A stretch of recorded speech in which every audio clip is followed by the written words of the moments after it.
Welcome to MacGregor Provincial Park. This weekend, we're here to camp in one of their cabins. This is the first time we've stayed in a cabin and the first time we've gone winter camping, so come along with us and see what it's like.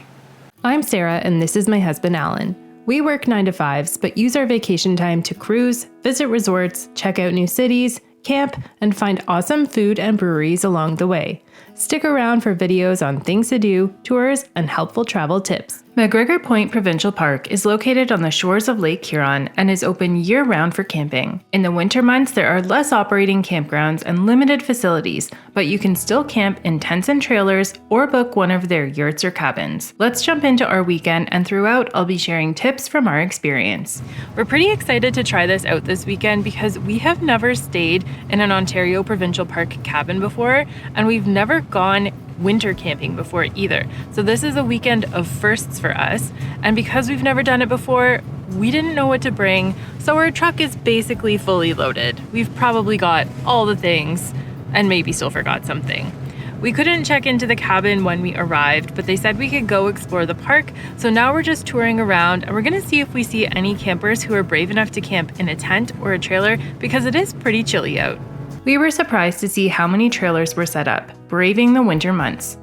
We learned that the water filling stations weren't operating, but you could still use the dumping station. However, when we drove by, it was frozen over. Since we have some time to kill, we put on our winter gear and now we are going to do the Kemp Trail. It is a 0.8-kilometer trail, and right now it doesn't look like it's too busy. There's one other cart here.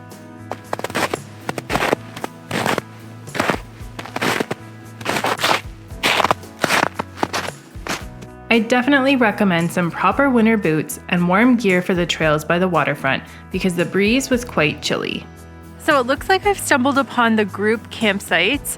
There is a little comfort station behind me, and this is where it says registered occupants only, and nobody's currently camping there because it's winter and it's probably closed, and I seem to have lost Alan somewhere on the trail.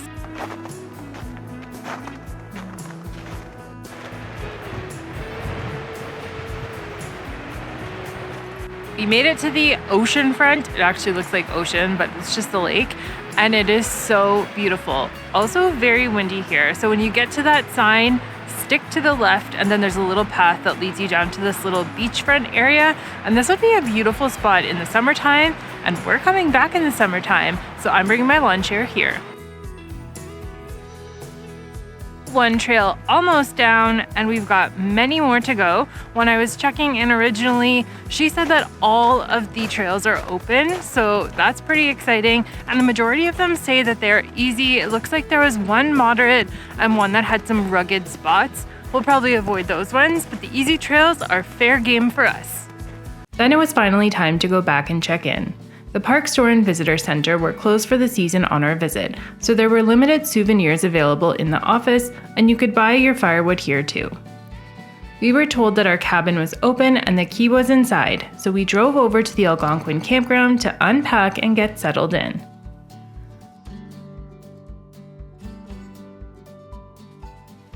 I know I saw pictures of this online, but this is so much nicer than I was actually expecting. When you get to the cabin, the first door brings you into this little enclosed room. There's windows on it and a locking door.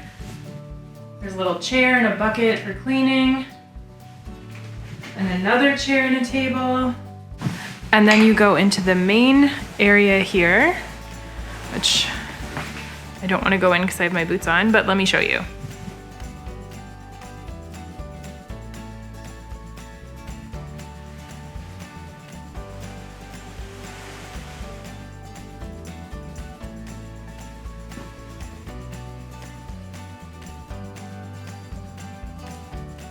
Super nice. I'm really excited.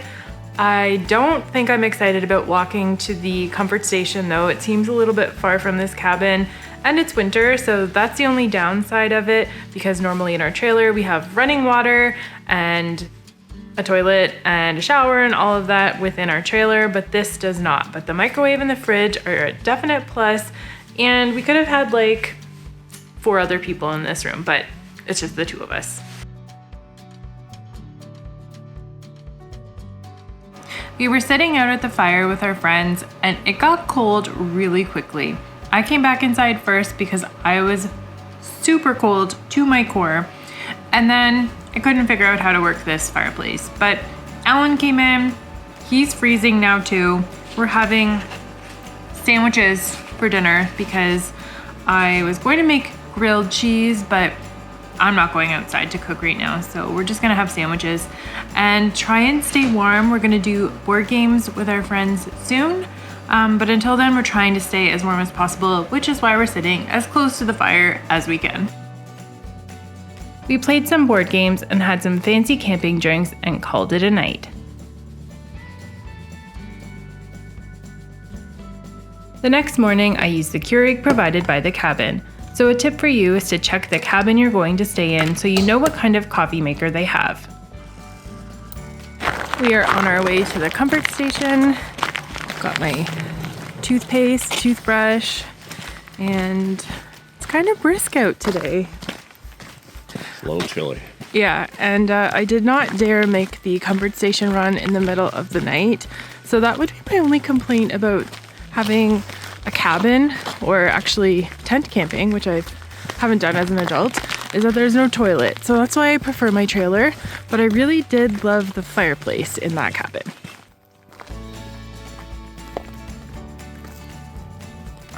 So a good thing to know about these comfort stations is they are actually heated, which is very nice, even the shower stalls, and there is laundry there, and that's heated too. We decided to take a little walk this morning through our loop, and there are actually so many trailers here. People have them skirted, probably to keep them warmer. And we've even seen people who are tent camping. And I don't think I could ever be that brave. We decided to go into Port Elgin and try out the Wismar House for brunch. By the time they opened and we got there, it was more like lunch. It was only a 15-minute drive from the campground, so it was pretty close, and if you needed supplies while camping, the community of Port Elgin is a convenient option. We were pretty much the first to arrive at the restaurant, and we decided to get flights to try some of the local beer. I got a pastrami sandwich and Caesar salad, and Alan went with a smash burger and fries. The beers were good, and the food was quite tasty. Plus, we all enjoyed being out of the cold. After our big brunch, we decided that we would come down and do the Boardwalk Trail and explore over by the visitor center to walk off some of those calories and to enjoy this beautiful day. However, I will say that it's actually pretty freezing cold, and I'm breaking out my snow pants for the very first time today so that I can stay warm and enjoy this beautiful day. The Boardwalk Trail was mostly snow-covered and slightly icy in some spots, so walkers beware. It was really pretty there though, and there were lots of little birds flying around and chirping in this area. We made it to the waterfront here, and I must say, I think this walking trail is probably going to be my favorite one in the whole park. I know we've only done 2 total, but I just love the waterfront views that this one has, and I really like that the boardwalk is just a nice leisurely walking path. The sun is hitting the snow and the ice, and it's glimmering over here, so the winter does offer some special scenery, but I'm sure it's even beautiful in the summer as well. And we're going to be back here in May, so I'll be able to confirm that.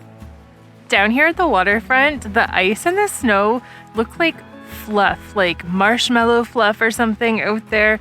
And then when you get up closer, you can see the big chunks of ice. And it's actually quite a calm day. The wind isn't even blowing too hard down here, so it's a very beautiful day to be walking along the beachfront.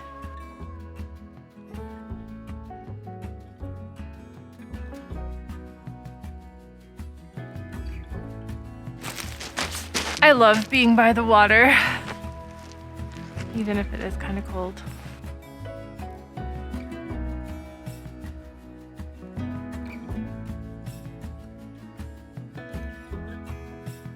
We knew that the visitor center and the park store were going to be closed on this trip, but when we come back in May, we hope that they're open because we would like to check them out and see what they have to offer.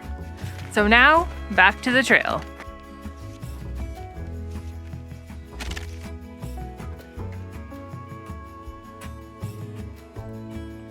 So just behind me, I believe, is Sunset Point. We don't think we're going to walk all the way over there now, but I don't know that you necessarily need to go out to Sunset Point to get a good view of the sunset. I think you could pretty much stay anywhere on this beach here and have a lovely view. On our way back, we spotted 2 woodpeckers hard at work, and we also made friends with the little chickadees.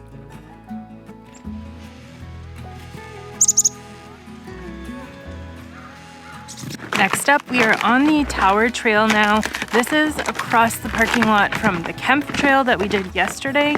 This one's a little bit longer and has some rugged spots, so we're probably not going to do the entire trail. This is actually Ontario Park's first therapy trail, and it's designed to boost your immune system, reduce stress, stabilize moods, and so much more. So let's see if this trail can do that for us.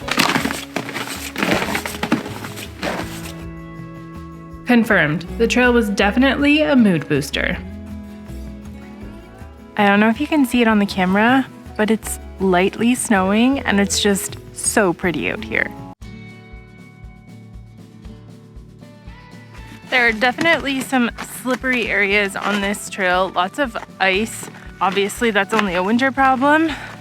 And we didn't really make it that far in before we decided to just turn around. So hopefully when we come back on our next camping adventure in the spring, we'll be able to complete the full trail.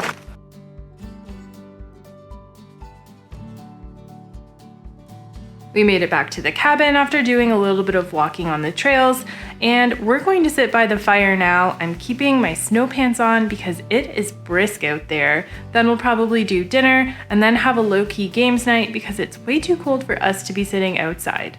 Another tip for you, if you need firewood, you can also purchase it from the campground host when they're on duty. Catan made another appearance the second night. If you know, you know. Something to note, because I always like to point this out, is the privacy. There's not a lot of privacy between cabins 84 and 85. The trees are pretty open and bare here, so if you're sitting at your fires, you're kind of facing each other. But we were here with the people in the other cabin, so it didn't really bother us. But if you're not here with those people, it could be kind of odd. But otherwise, it's pretty set back from the road, so in that sense, it is a little bit more private. And I thought it was really cool too that they actually have a barbecue here with hooked up to propane, so you don't have to worry about your own propane. And surprisingly, it was pretty clean. So that was another surprise. We didn't end up using it, but we did have plans to. And there's even a side burner that you can use. There's a little bit of debris in there. And it even comes with the brush to clean the barbecue. So that's a good thing to note as well, because they provide a microwave, a mini fridge, this barbecue, and there's also the Keurig coffee maker. So those are things you don't have to bring if you're coming to one of these cabins. But make sure if you're going to a different location, you check what it actually comes with so that you can come prepared. Then it was time to pack up. Checkout is at 10 a.m., which I thought was very early. I wish it was at least 11 a.m. to give you more time to tidy up, pack, and have breakfast, but we made it work. And after our stay, we realized that there was actually a space heater in the cabin if you needed it. Another tip we learned from our friends: bring a fitted sheet to go over the mattress before putting your sleeping bag on. It helps keep it in place on the plastic mattress protector. And paper plates were key for us to avoid doing dishes. Plus, we could burn them on the fire, which helped keep us warm. Well, we've officially made it to the end of our camping weekend, and I'm kind of sad because I actually had a lot more fun than I thought I was going to, despite it being quite freezing cold and having to walk to the toilet at the comfort station. I really enjoyed these cabins, and I thought it was a great way to spend a weekend and stay cozy inside because the heater in there works very well. I hope this video was helpful for you if you're considering getting a cabin at an Ontario provincial park in the future. And as always, if you like this video, don't forget to leave a like, subscribe to my channel, and hit that notification bell so you don't miss any of my upcoming videos. Thanks for watching, and I will see you in the next one. Coming up, I'll be back to my Norwegian cruise content and sharing all about it in future videos, so stay tuned for that.